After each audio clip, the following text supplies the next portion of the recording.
Here in example 6, what we're going to do is we're going to find the following sum of our finite geometric sequence, and we're going to be using our wonderful little formula that we were given.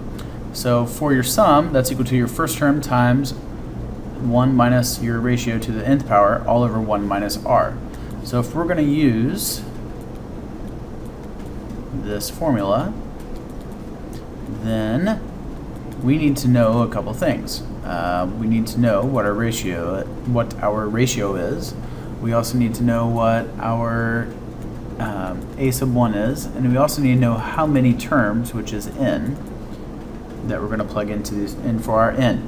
So your r is your ratio. Well, now remember, your ratio is always this number that's up in front of your or whatever's attached to your exponent.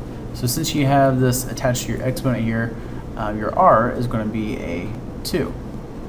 Now your a sub 1, that is when your first term, when you plug a 1 in for your n, so you're going to say 2 to the power of 1 minus 1, which is a 2 to the 0, which gives you a 1. So your a sub 1 is a 1.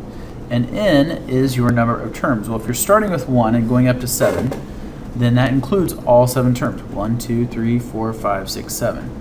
Another way you can figure that out is you can always take your top number, subtract your first one, but then you have to add 1 to it. So 7 minus a 1 would be a 6, but you have to add 1 to get the 7. So your n is a 7.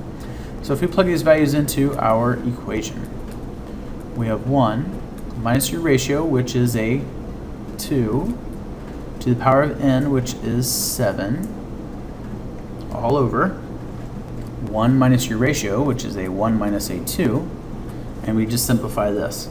So we get 1 minus 128 over 1 minus 2, which is a negative 1.